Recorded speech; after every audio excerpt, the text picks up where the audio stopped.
Hey guys, Hoan here. Welcome to the Hoan Zone, where I help you multiply the assets that you own. And in today's video, I'm going to help you answer the age-old question, are you ready to escape your 9 to 5? In this video, I'm going to be discussing a few things that you have to consider while you're making your transition into full-time entrepreneurship. And if you stay till the very end, I'm going to go over a test that you can do in order to see if you're really ready to make the leap. Stay tuned.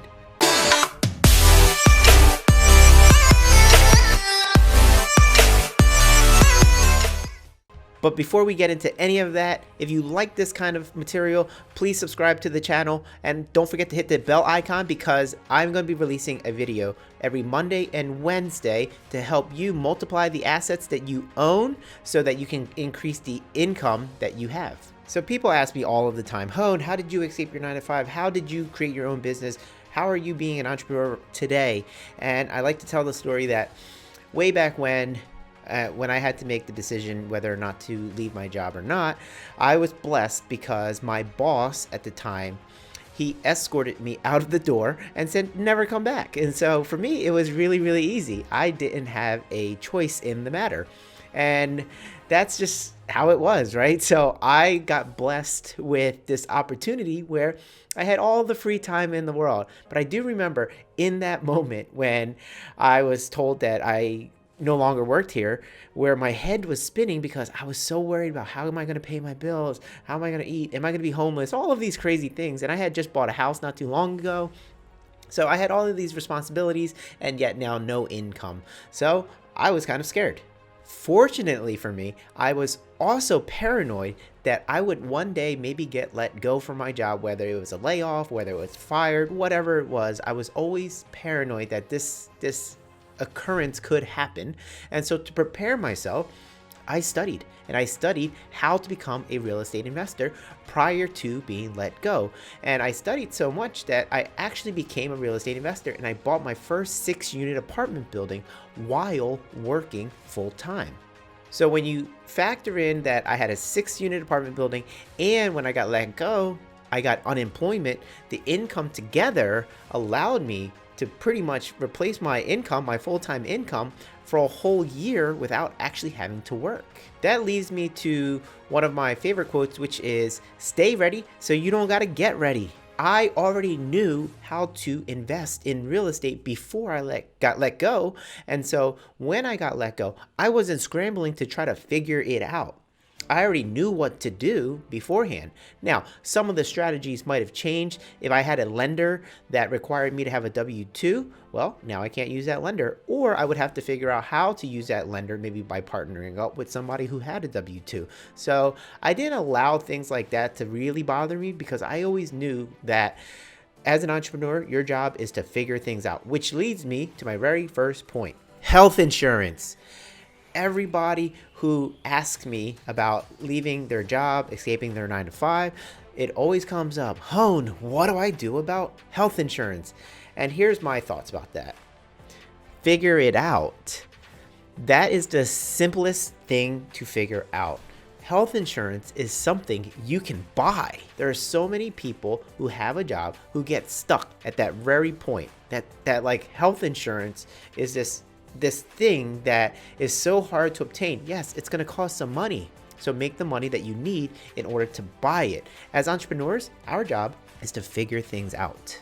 That's it. Figure it out. And with health insurance, it's a clear path. It's this like, I need health insurance. I can buy health insurance and it has a cost that I know of. So I just need to make enough money to buy the health insurance that I want. That is it. That is it, folks. Elon Musk was recently quoted saying, or being asked, hey Elon, could you give us a few words of encouragement about becoming an entrepreneur? And he thought about it and said, if you need words of encouragement, then don't become an entrepreneur. You guys get that? One of the key skills or traits of an entrepreneur is to have grit. They once studied a classroom, and they saw the people with the best grades versus the people with the worst grades. And they tested them over a long period of time, and they found that those who, not necessarily who had the best grades, made it the furthest. It was the ones who had the most grit. So the grade itself didn't mean anything. The grit, the determination, the sheer will and drive to keep on moving forward despite everything exploding around you, that is what led to people's success. So if health insurance is a hang up for you, if you need words of encouragement, if you need all of these things, you may not yet have the grit. Not saying that you can't develop the grit, because grit can be developed. It comes from being challenged. It comes from stress. It comes from figuring things out. Like, you can develop it, but you just may not have it yet because you've been in a nice warm cubicle for so long, and anything outside of that kind of atmosphere you can't thrive in because you don't know how. But you can develop that, and that is something you definitely need to develop. Along that same thought process, I'm going to go over something. When you have a thought, if it's small, keep it small. The problem is we're not challenged enough with real big problems. Like, we don't have real big struggles, that we tend to take small thoughts and small stresses and turn them big. If you can just see that the thing that you're worried about is actually small, then you can treat it as such. And when things are smaller, they don't stress you out as much. And when you're not stressed out, you can make better decisions. Often people make health insurance a really big thing, the acquisition of health insurance. This brings me to my next point in terms of keeping the small small and the big big, right? It's the things that you own end up owning you. And really, the things that you own are such a small part of your life. People put so much emphasis on who they are based on the kind of car that they drive, or the house that they live in, or the clothes that they wear. Like, there's so much emphasis on that because they're trying to impress people who really don't care about you. And as the saying goes, those who matter don't care, and those who care don't matter. We spend so much time and energy and money trying to impress people who don't matter to us, because if they care, then they don't matter. Because the ones who do matter in your life, your friends, your family, those who you keep closest, they don't care what car you drive. They don't care what house you live. They just want to see that you're happy and healthy and doing fine in this life. Those are the people who matter. And that's what I want you to focus on. Don't make the small people big in your life. The people you have to impress are the people you want to avoid. Don't go out there trying to impress people, because that's going to end up with you suffering at a job, because you're going to have that job to pay for the stuff that you bought in order to impress them. Tony Robbins says we all have 6 human needs, and one of those needs within his 6 is significance. So don't try to just kill the significance because it's still a part of you. Now you're just using sheer willpower to try to pretend like you don't need it when it's a human need, right? Having the significance. Some of us need more significance than others. And if you're on that spectrum of needing a little bit more significance, don't make yourself wrong for it. You're not wrong for it. Just try to figure out, how can you gain significance in a way that aligns with your goals better. Buying stuff that ends up owning you instead of you owning it is going against the goals that you're trying to achieve with escaping your 9-to-5 and being financially free. So what ways can you gain significance that align with that? What is it that you can do that allows you to get closer to your goal and fulfilling the significance that you need? One way that I fulfill that significance is by teaching other people how to become self-sufficient and becoming an entrepreneur. That significance that I get when I'm teaching other people allows me to get closer to my goals, because those people that I teach end up becoming business allies and partners and lenders and borrowers and clients. And so together, you get what you want, I get what I want, I get my significance, I also get more financial income, right? I still get that. I get the fulfillment. I get all of the things I'm looking for. At the same time, I'm helping you guys get what you want. So it's a win-win. That's how I gain my significance, as well as get closer to my goal, versus buying a nice car and a nice house and nice clothes. Now, all of those things are fantastic, but just starting out, I don't want you to focus on those things, because those are going to hold you back. My favorite book is by Robert Kiyosaki. It is called Retire Young, Retire Rich. That is 2 parts of the title: retire young and then retire rich. It doesn't happen at the same time. Step 1 is retire young. And how you retire young is by having assets that pay for your liabilities. But if you have way too many liabilities, then you're going to have a lot of assets, and that may take a long time. But if you only have a couple of liabilities, a small house, a moderate car, then you don't need as many assets to pay for your liabilities, which means you get to escape sooner. And when you escape sooner, then you get free time, right? You get free time sooner. And then once you have that free time, you can then spend a lot more time building a business to retire rich. So retire young is step one. And how you do that, own less stuff. Own less stuff, then you don't have to pay for it. And then you can retire rich later. A lot of people who escape or are trying to escape their 9 to 5, they're picturing, how can I escape my 9 to 5 today and retire rich? It doesn't work that way, or it's not going to work that way usually. So have less stuff. And step number one is realize that you're buying the stuff to just fill a void that you can't fill with stuff, unfortunately. And that new car that you buy is going to be the old car next year. So, you know, it still won't fill the void. Find significance in a way that aligns with your goal. The car that I drive to the mountains to go snowboarding is not as important as actually being able to go snowboarding and making the memories that I want to make with the friends that actually matter to me. If I buy a car that is above my budget and my means, then I'm going to not be able to go snowboarding because I got to work all the time to afford the car. So again, the car that you take to go to the mountains doesn't matter as much as actually being able to go to the mountains.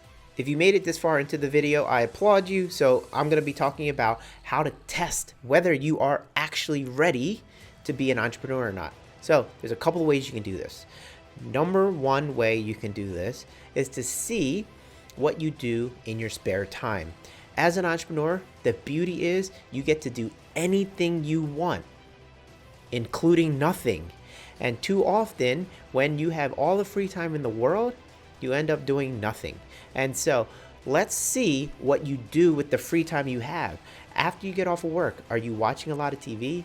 Are you scrolling through social media or binge watching YouTube? Now, if you're watching this channel, keep doing that. And if you've liked this video so far, hit the like button, please. It doesn't hurt and it helps me a lot. But anyway, what are you doing with your free time? If you are doing unproductive things on your downtime, what are you going to do when you have all of the time in the world? Are you going to continue to do nothing, or are you going to be productive? And if you say you're going to be productive, prove it now before you escape. And what you want to do is try to make some money, do some marketing, see if you can sell something, because that's what entrepreneurship is, right? The thing that you sell is the solution to someone's problem. So see if you can solve the problem that people have and make money from it in your downtime outside of your 9 to 5. So just as a test, see what you do with your free time. If you find that you do nothing, then try to do something and see if you can do that something on a consistent basis. See if you can do it 5 days a week, and then see if you can do it 7 days a week. See how often and how long you can be productive during your downtime. I know you might be tired, but hey, that's the other thing. Can you do it even if you don't feel like doing it? That's the other test, right? You're not always going to feel like doing it. Like going to the gym. Some days you don't feel like going to the gym, but you go anyway. Some days you don't feel like going to work, but you still go, don't you? Well, as an entrepreneur, let's test if you'll still go and be productive even when you don't feel like it. So if you can do that, then that's the start of maybe, yes, you can be an entrepreneur and a very successful one. The other thing that you might want to try is becoming an inchpreneur. I first heard about this from Valuetainment, from Patrick Bet-David, and he talked about being an inchpreneur just means it's kind of like being an entrepreneur, but within the company that you work for. Talk to your boss, talk to your boss's boss, and see if there's an opportunity where you can be an entrepreneur within the company, where if you can raise their bottom line, that will dictate your salary versus just getting a salary for the work that they expect you to do. Get paid for the work you actually do, but not only just the work, but the results. Because you can do things and you can be busy and not generate any results and not be productive at all. So switch the pay scale. Don't quit your job. Just see if you can make more money within your company that you're already at. If you tell them, hey, I only want to pay you based on the results that I generate, there is no loss for them. None whatsoever. And if you end up doubling or tripling your salary, that's great for them because that means that you made them that much more money. They would love that. So if you want to test it you can test it within your own company right now. As an entrepreneur, even if you pursue something you're passionate about, it does not mean that you're going to want to do stuff towards that endeavor all of the time.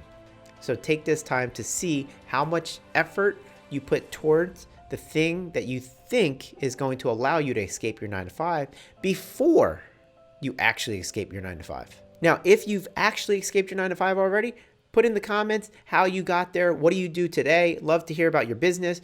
Also, go a little deeper. Talk about your fears. Talk about the things you were worried about. And then tell us about how maybe those small things that you made really big in your head were actually small, or vice versa. Maybe you thought they were small, but they were really big. So I'd love to hear that insight. Also, if you are worried about escaping your 9-to-5 or you're considering it, tell me what's holding you back. I'd love to have that conversation in the comments. This way I can help you as well as other people who are reading the comments. So you've made it to the end of this video. If you like this video, again, please just hit that like button and also subscribe and hit the bell icon. The videos, again, are coming every Monday and Wednesday. So if you like this kind of comment, definitely hit the button or the bell so that you will be notified every time a new video releases so that you can start multiplying the assets that you own. So again, thank you guys for watching this video. I'm Hoan, and this is the Hoan Zone, where we help you multiply the assets that you own. See you guys.